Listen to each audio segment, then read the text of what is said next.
Good afternoon, everybody. Good afternoon, our viewers all over the country, all over the world. My name is John Hausiku. I'm the Professional Exchanges and Education Outreach Coordinator at the US Embassy.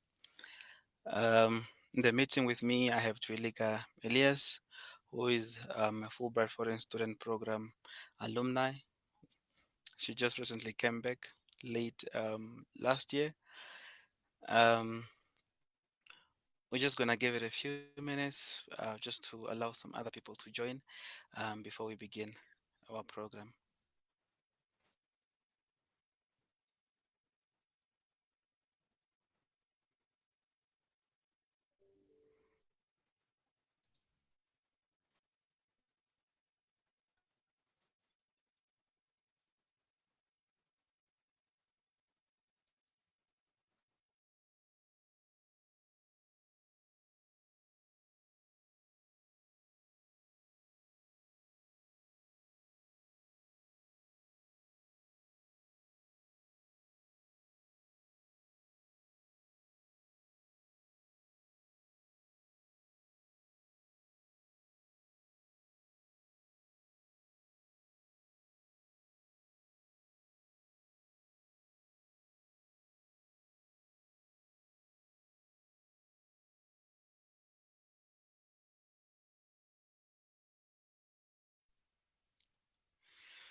Okay.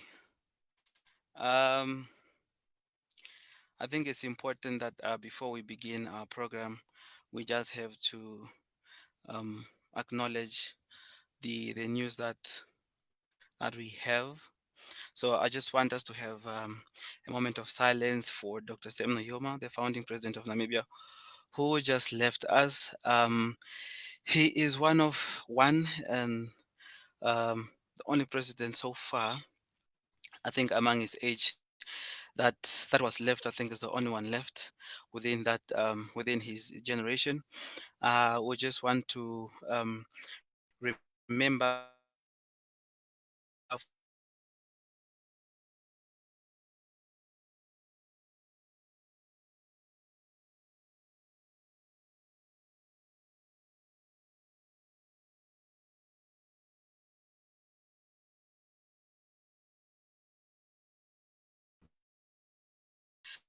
the founding father was actually profound and well spoken about laying is so fortunate that some education that we have because he is just like any other man. He had his flaws, but I believe and many of the public can agree with me that the founding president was actually committed to to the development of the nation, not just the socio-political landscape, but also for the education vision that he had, that every Namibian child must be educated and must be well learned, despite his challenges that he had growing up in the northern areas of Namibia in the Mswati region.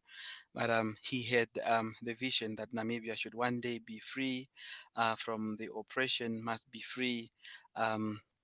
And educated Namibia, and this is why we value education so much, even at the embassy, as part of our foreign policy, as part of our objective, as part of our our goals to make sure that we are actually carrying out the legacy of the founding father who laid that foundation.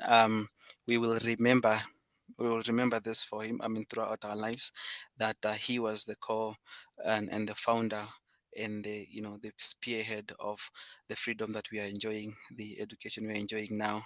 Although it has gone through transition, it has gone through changes. We are enjoying the democratic governance because of the founding father. We are also enjoying his commitment to now the education that we have, the social justice and economic development that he aspired to achieve. And we can gladly say he has achieved so much and he has done his part. It's up to us now to move forward and take it forward. Um, with that being said, um, I would like to give the floor to Elika to introduce herself, and then we'll dive into the program. But before that, I would like us to take a moment of silence before we start our program. And that starts now.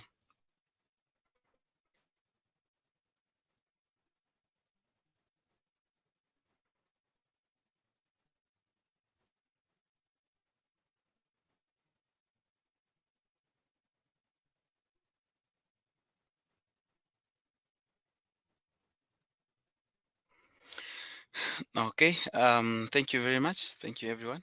I would like to give the floor to Elika, just to introduce yourself, and then we start the program. To Elika, the floor is yours. Thank you, John. Good afternoon, everyone. Good morning, good evening, depending where you find yourself in the world today. Like John had mentioned earlier, my name is Tuilika Elias, and I am a Fulbright alumni, 2021, 2022, 2023. And I was in the US, did my master's in public affairs with a focus on public policy, and that's at the University of Missouri in Columbia.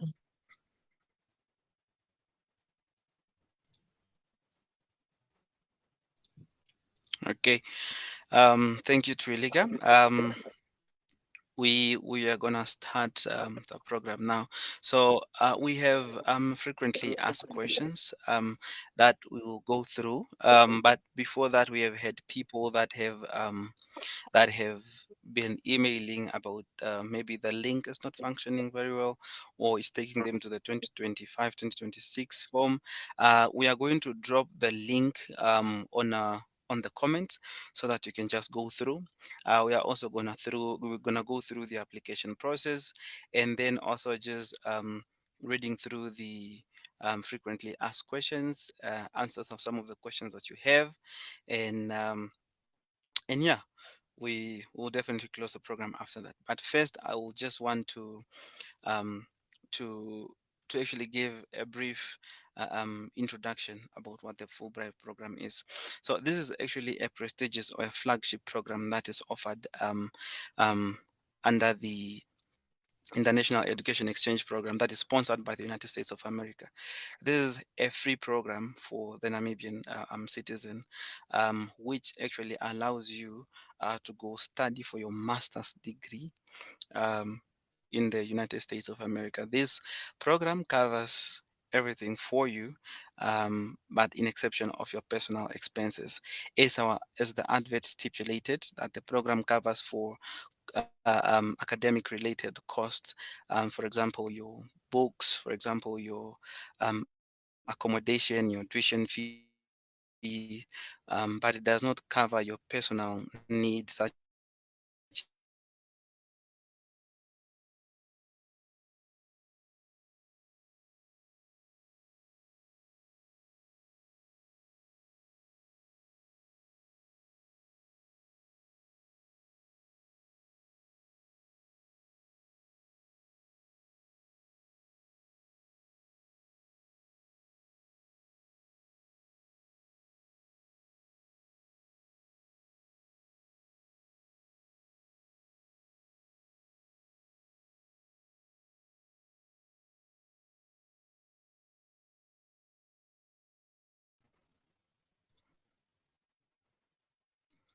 Julika, are you there?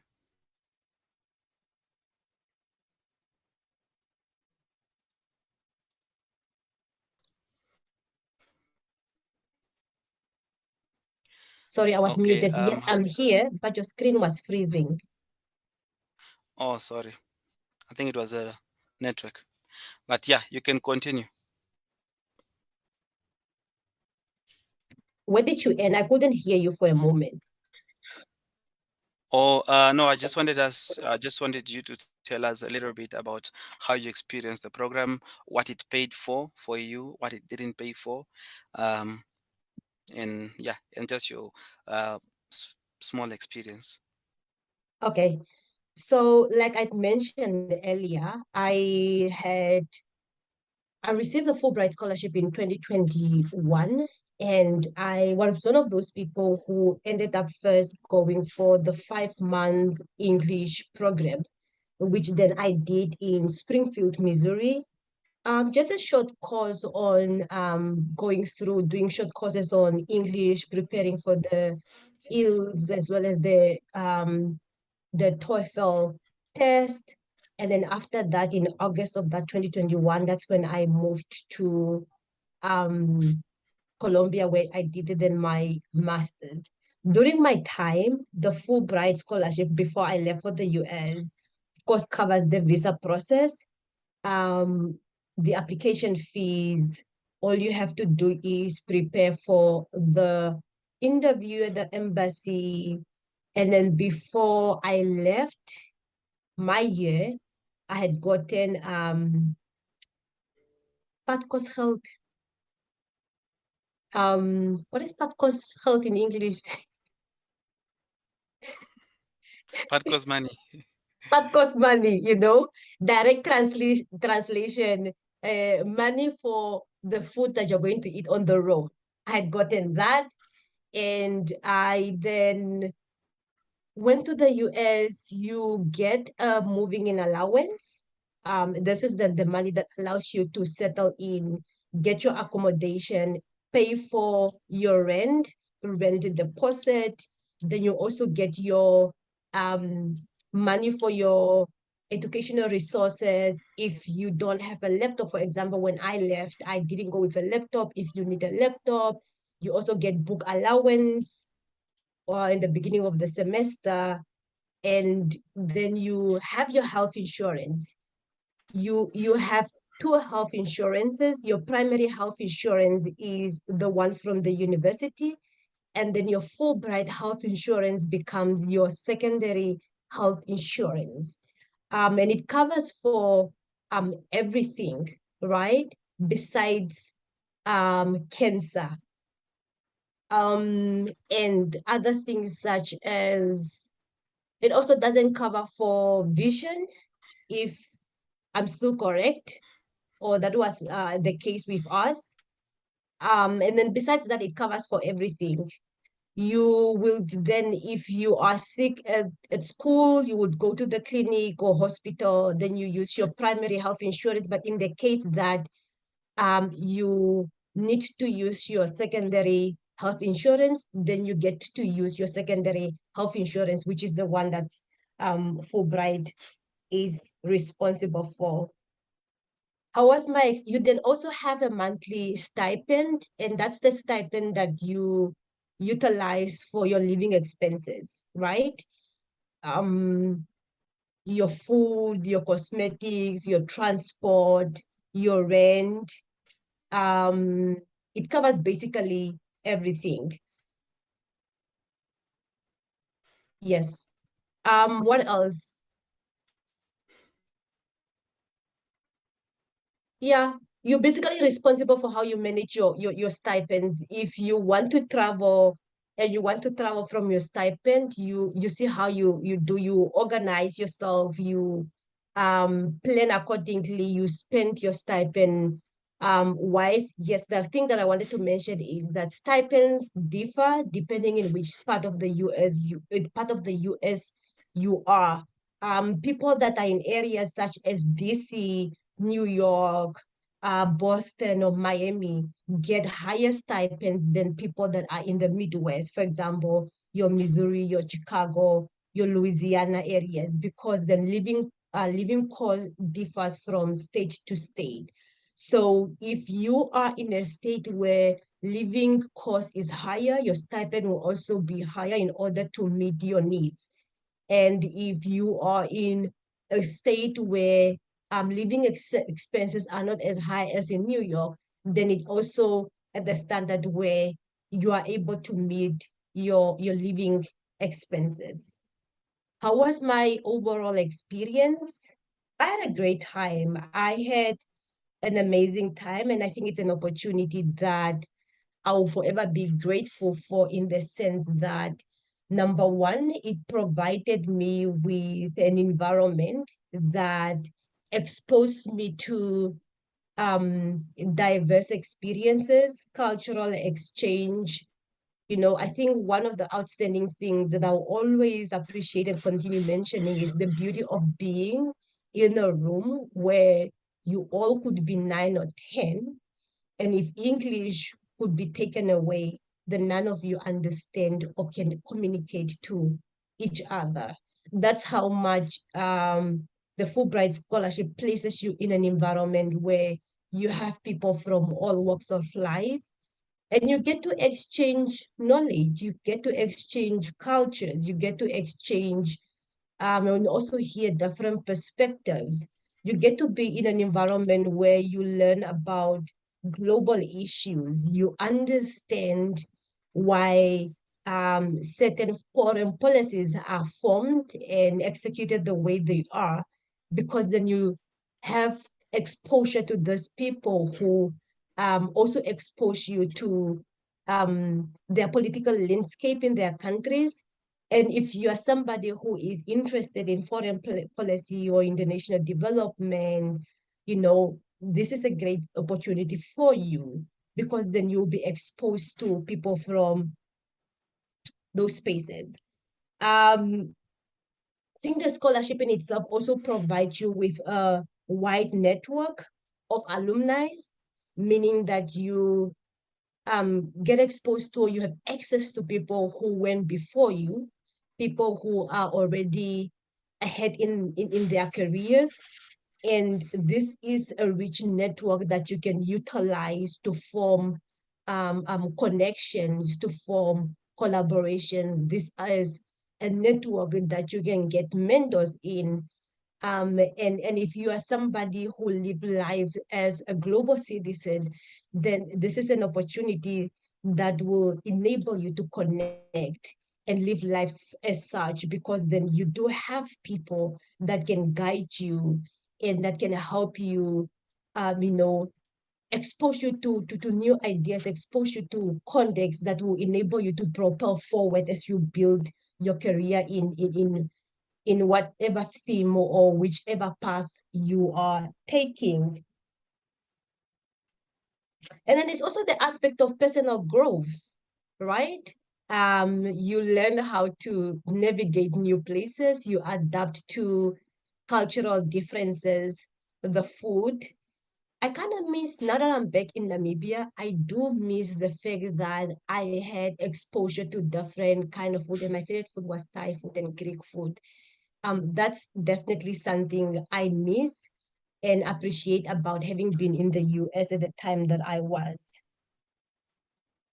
And then you also made friends from all walks of life that later become families, and just being able to form relationships with people from all walks of life and different part of the world.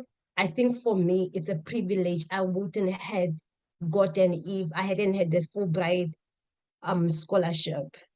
And I always say that one of the small, maybe not small, but small appreciation I have is the fact that now I'm able to differentiate between the Jamaican accent, the Haitian accent, and then also the people from Trinidad and Tobago, their accents. I'm able to differentiate all of those three accents, yet understand and hear them when they speak, in comparison to before when I went to the US. So yeah, those are some of the things and experiences and just benefits of having the Fulbright scholarship and going to pursue your studies in the US.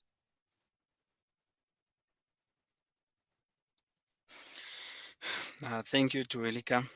I think I just want to go through um, the selection criteria of the program, and I think there's been some misunderstandings from people on on who the program takes, and also about the priority areas that we have listed. Some people would say, no, maybe these are the only criteria or the only fields that are accepted.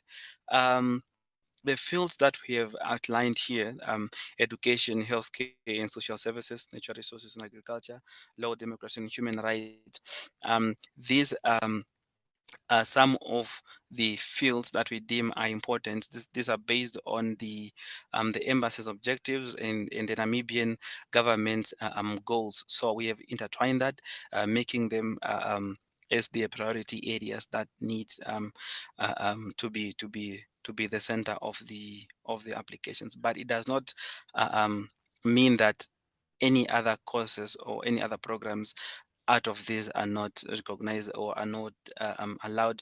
You can do your mathematics, whatever, forensic sciences, or whatever that you want to go do. You can still do apply. Doesn't mean these are the only courses we are accepting. Every other course, be it engineering, be it green hydrogen or oil and gas or logistics or whatever, you can still apply whatever course that you are doing. So these are just based on the priority areas that Namibian government and the United Embassy's objectives concur on. Um, and then on the selection criteria, definitely we are here for the Namibian citizen, Namibian child. The program is mainly open for Namibian citizens only. And then you must have a valid Namibian passport. And then you must have a bachelor's degree, that is a level 4, or an honors degree that is acceptable.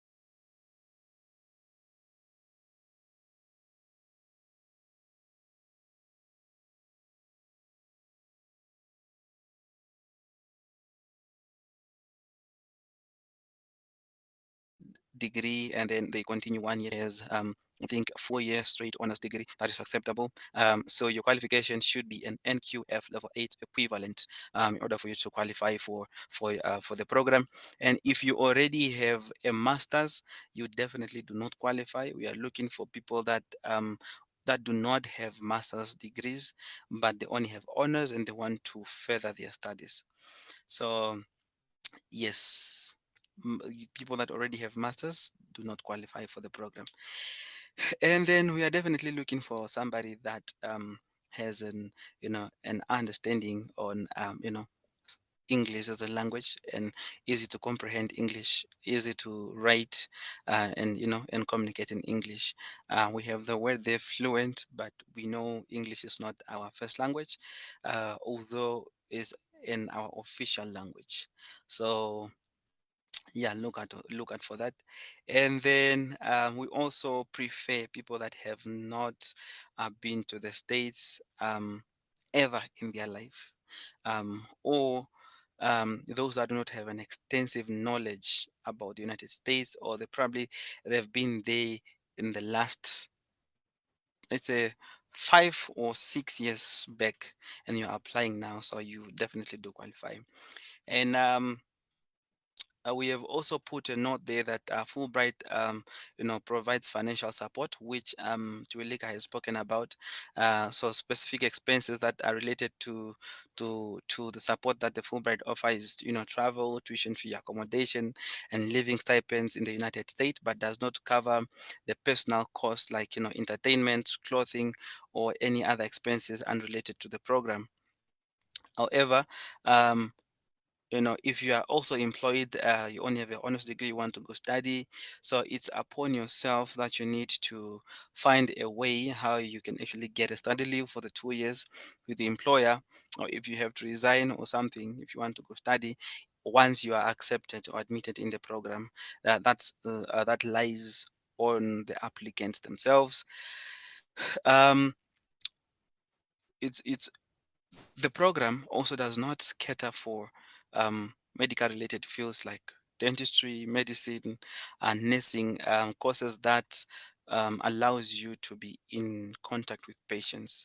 But anything within health, like public health, global health, environmental health, you are welcome to apply for the Fulbright scholarship. Um, in absentia of any other or any questions, I'm going to actually just go through the application process. Um, Let me see if I can share my screen. screen There to is one go with you. question. Okay. Can I go ahead and answer it? Sure, sure. What's the question? So the question is from Tuve. I'm sorry if I pronounce your name wrong. And it says, so with the stipend, you don't actually need to get a job to support yourself.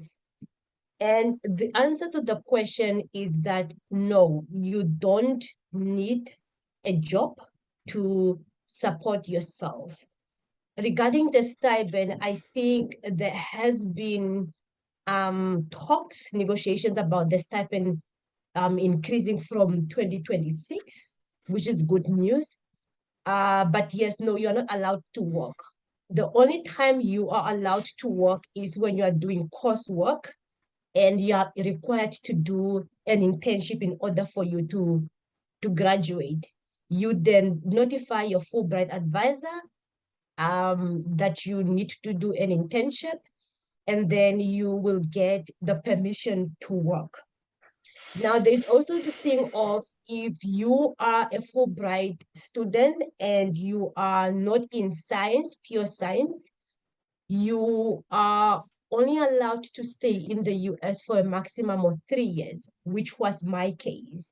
So, meaning after graduation, you are allowed to work in the US for the remaining of the 3 year, yes, 3 year term. If you have 15 months left, then you are allowed to work in the US for 15 months after you have graduated. However, you must get your job 3 to 6 months before your graduation date, and you must also inform your Fulbright advisor of your intention to work. And once you get the job offer, then you go back to your Fulbright advisor, and then they give you the work authorization. And only after you have gotten your work authorization from your Fulbright advisor, that's when you can start working. If you are in science, I think you have up to a maximum of 4 to 6 years that you can stay in the US, meaning that after graduation, you have an extra longer time than people that are not in science to work in the US. But then these are things that you keep communicating to your especially if you are intending to work, you communicate to your advisor always, because you cannot start working in the US without a work authorization. Yes. Thank you, Twilika. So just to also add on what Twilika was saying, the Fulbright program is usually for 2 years, and we give you the visa within that time span. And then also we are looking at not increasing the brain drain. So once you graduate, so you're expected to come back to Namibia and work for at least 2 years before you go and work in America, should you find another work in America. So this is done because we want you to come in and plow back what you have learned in the States, plow back to the Namibian community before you leave. So this is a clause that is within the or that is within the contract that you would sign if you are accepted. And then also, should you have any other means, the Fulbright program usually lasts for 2 years of the funding. Should anything happens between the 2 years, it's important that you need to communicate to the Fulbright office at IIE, or inform me as a here at the embassy, so that we can see what kind of assistance we can give based on the issue that you are experiencing or the issue that you have. Um, so how many candidates do we take per program? So this particular one, Fulbright Foreign Student Program, we usually take about 5. So 3 are principals, 2 are alternates. Should any of the principal drop out, we replace. So we usually send 3 candidates per year. Uh, and then, yeah, in what's the other question? Uh, you mentioned that if you have a master's degree, you do not qualify. Is the scholarship not funding PhD students? So the scholarship does fund PhD candidates. The only tricky part there is, remember, the Fulbright program only lasts for 2 years. PhDs usually you would find that they are lasting for 4 years or 6 years. Should the scholarship should the funding of the Fulbright lapses in 2 years, what happens to you after then? This is why we are also encouraged to actually reevaluate our PhD candidates, our applicants, as to what is the way forward of the funding, because the funding is 2 year funding. Then what happens after that?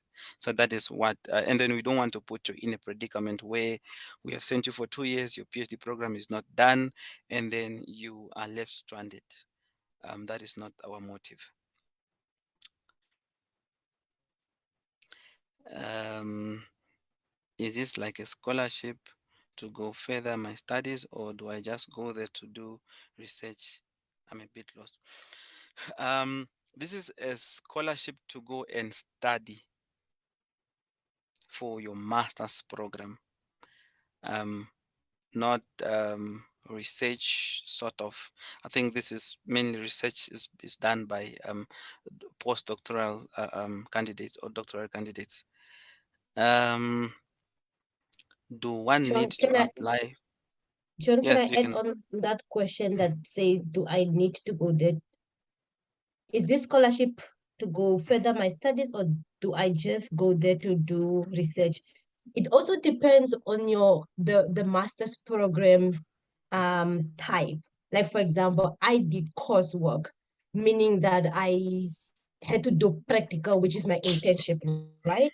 Unlike some, depending what your program, what your career field is. Like for example, I had my friend from Swaziland who was doing animal science, animal nutrition. She needed to do research, but then that research is within the 2-year frame.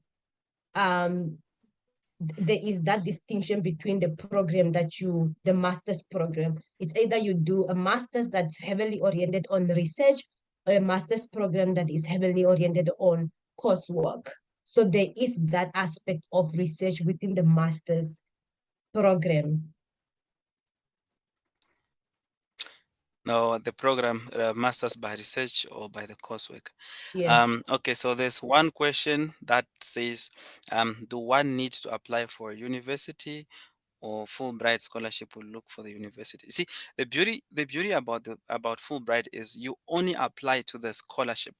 We'll look for you the university. We can, within the application, there would be, I think, a question that would ask you about your preference university, and then you can list them down. It can be 2, 3, 4, and then we will follow that to actually you know look for admission for you within those universities that you have listed. But should you not find any admissions within the university that you have listed, would still do our due diligence to make sure that we get you an admission in some of the universities that that are within the rank, or within the kind of, within the aspect or the parameters of the program that you're looking for.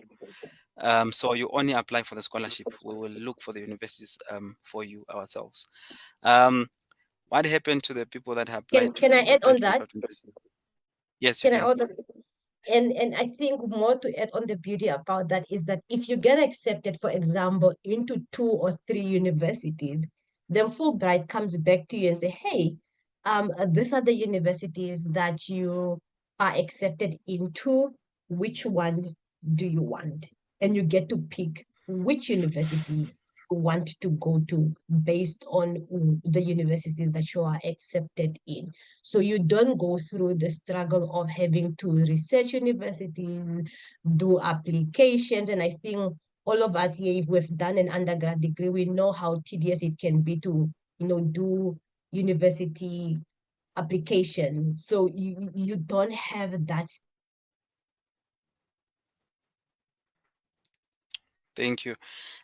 So the people that applied last year are only leaving this year in somewhere around June, so they haven't left yet. Do individuals who have done, for instance, a 3-year diploma and further their studies for 2 years to obtain an honors degree also qualify for the scholarship, or only those with a 4-year degree from the university? It's a tricky one. It also depends on the gap between the diploma and the degree, because um, sometimes it takes you about maybe 4 or 5 years to actually complete. But I mean, you I'll say you do qualify, but the criteria says must have a bachelor's degree. So long you have a bachelor's degree, I think you should be in a safe space. Um, can I apply with my academic record since I'm only getting my degree in May 2025? Um, the the advert says you must have a bachelor's degree on the time of application. But sure, try your luck. University preference, must I just leave it blank? University preference, you can actually do research based on the program that you want to go study, the course that you want to go study. You can research which universities actually offers that course, and then choose the ones that you like, and then you put them there, because that is what we're going to follow when we are doing the recruitment. We're going to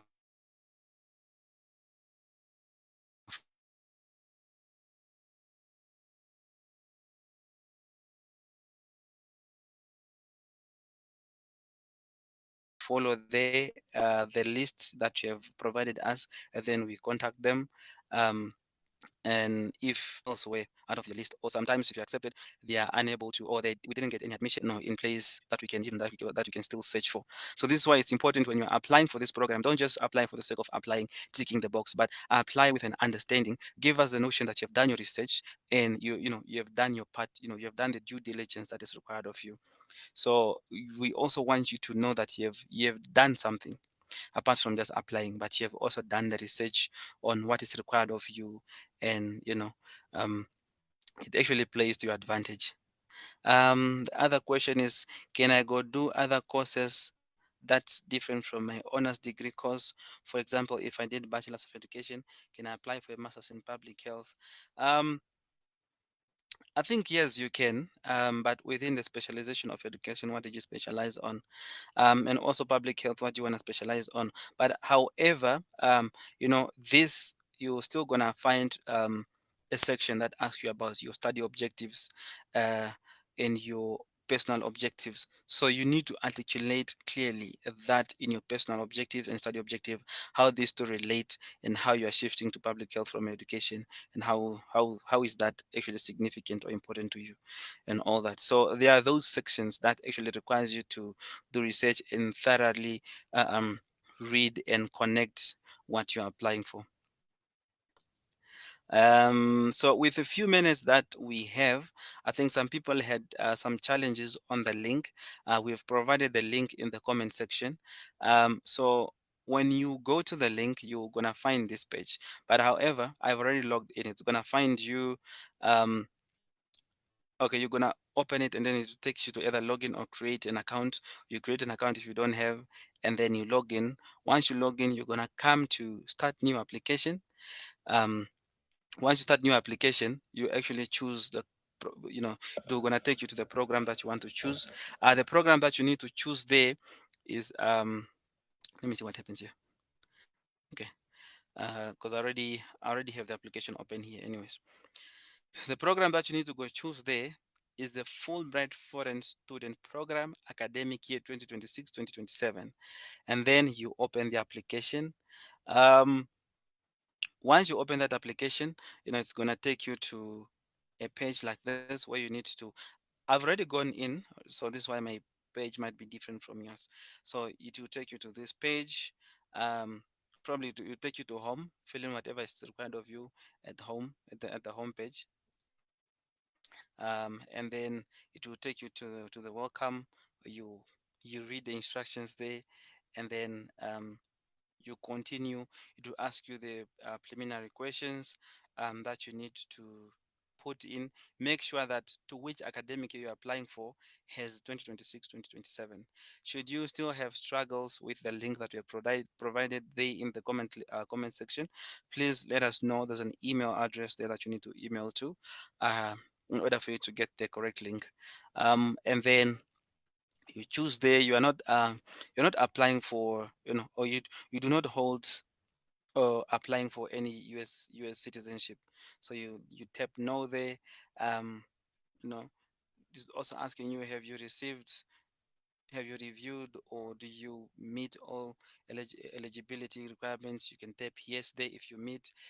Just read the instructions and then you go down and then you save and continue.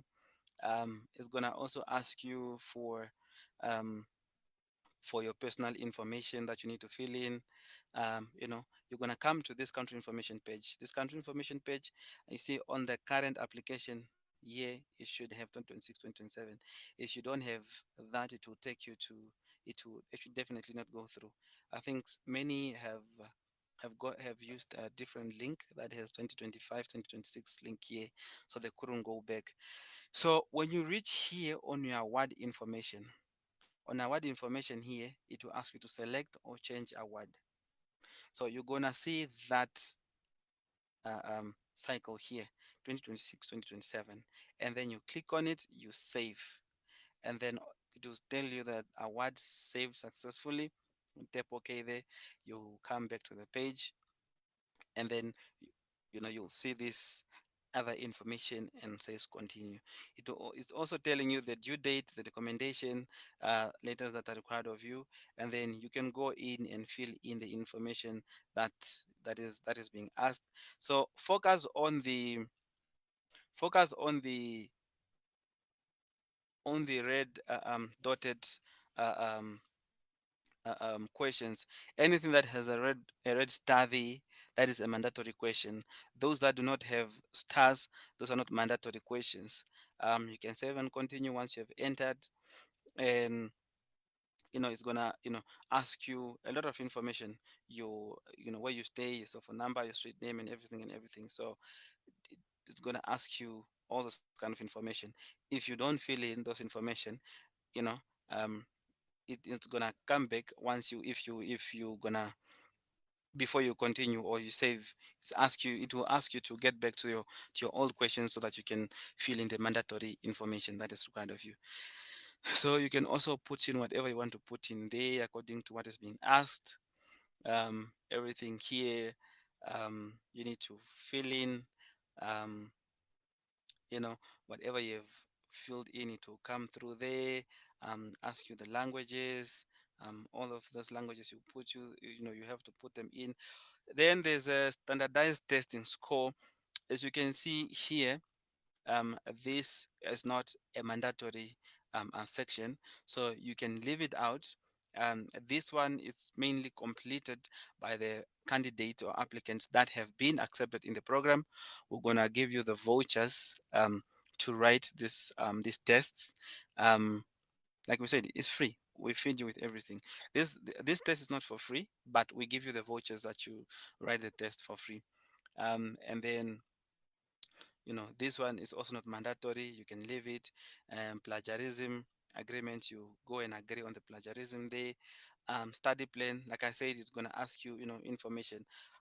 I think somebody asked if you did education, now you want to do public administration, public health, and can you still apply? So now you need now to articulate all those information here. um, why you want to study that program, how you want to study it, and then it's going to ask you to upload a study or research objective. Just upload for the masters. Just upload your study objectives here, since you're not a PhD student that will be asked to write your research objective. Your study objectives, just research about what your study objective is, and then write or articulate yourself, sell yourself out here, and then you also upload it. Personal statement is also here. Write your personal statement, articulate yourself very well, upload it here. And then the university preferences is going to ask you how many preferences would you like to add, you know and then you can add either three or four, and one, because you have already researched for the kind of university that you want to go study at, you put that in, um, you know, and then it asks you to sign here. You can then you continue. Then it's gonna ask you about some of this information about your grant and travels. I think I received the question, somebody asking me if they can fill in this form or is it us. So if there is no uh, uh, um, red star on that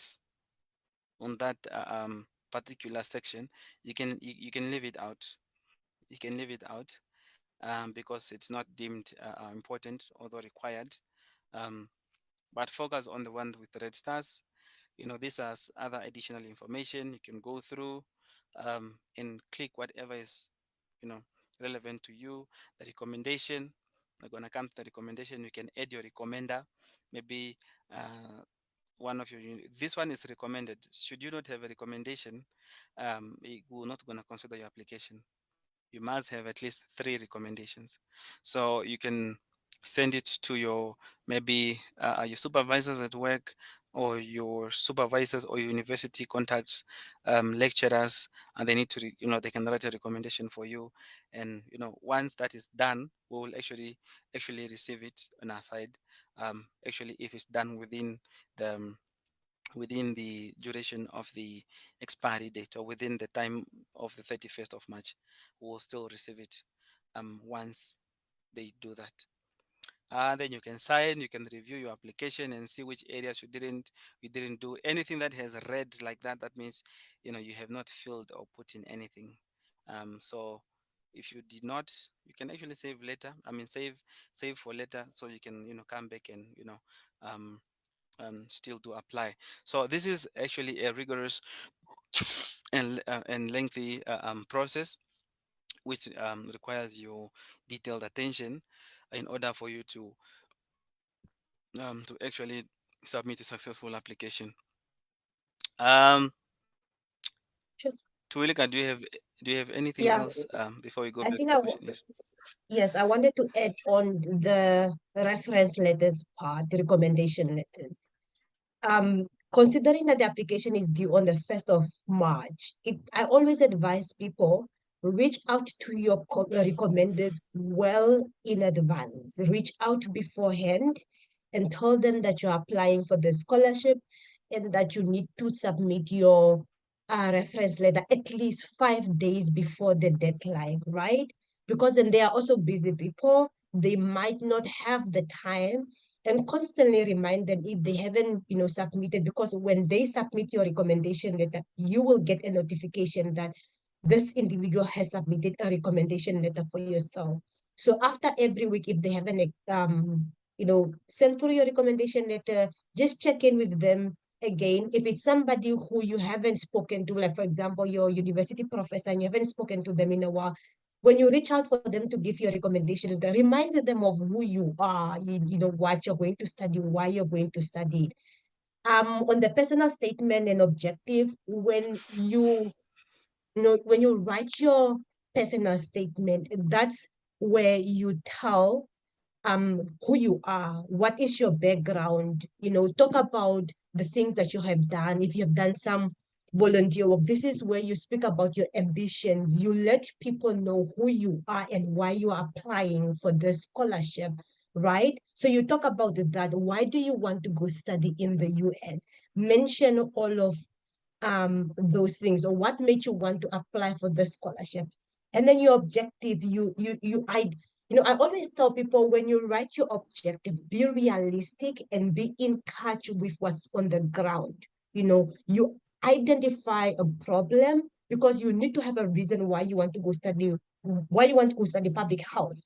You must have identified a problem or a gap in your society, and you must have identified knowledge or some expert skills in the US that's lacking in Namibia, and you want to go get that knowledge or expertise so that you can come back to Namibia, and better that problem. So you look at your objective from that angle. identify the problem, find a solution, then you go acquire the skills, and then you come back with the solution to mitigate the problem or to mitigate the social issue. Yes, don't just write your letters. Are we out of time? Yeah, almost. That's just Okay, we have just one about more 4 minutes. thing. Please do reach out to people. Give somebody your essays to review for you. Just don't write it yourself and then submit. Have somebody go through your essays, use Grammarly to check your grammar, your spelling, and all of that. You can reach out to me if you want, but just reach out in advance so that I can have time to look at your essays and help guide you along the way. Okay. Yes. Thank you, Twilika, for that. Just to answer a few questions, what will be proposed? What will be the proposed date of the arrival in the US? So the dates are not yet set. We usually communicate to our candidates once we receive those dates, but we project them somewhere in June. Um, and then what will be the what is can Namibians living in the US also apply? Unfortunately, you cannot apply because you are staying in the US, and the criteria says you should have not been in the US in the past 6 years or 5 years. So which means you have an extensive knowledge about about the US. We want to give an experience to the people that have not had the US experience to actually go also experience and enjoy the culture. I think there was somebody asking about the PhD. Sorry, I lost that question. Yes, Tuilika will provide her email address, her email address to you guys so you can reach out. um, where is that question?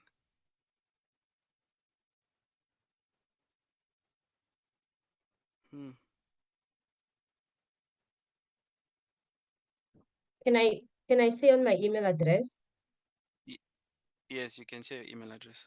So my email address is eliastwilika@gmail.com. You just take my surname, my name at gmail.com. You have the flyer, just take eliastwilika@gmail.com. I think if I type it in here, will it show with everybody else? Yeah, just tap it, then I paste, then I post it.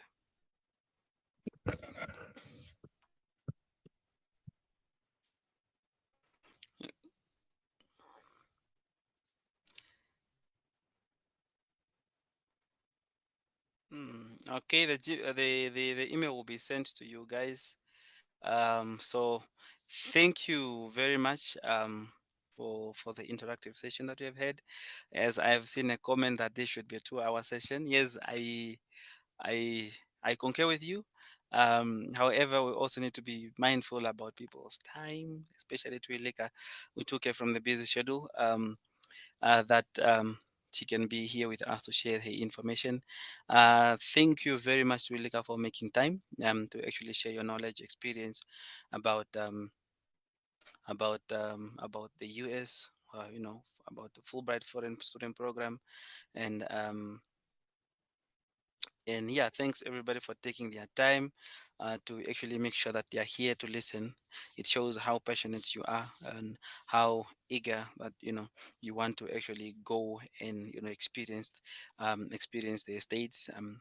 Get your qualification.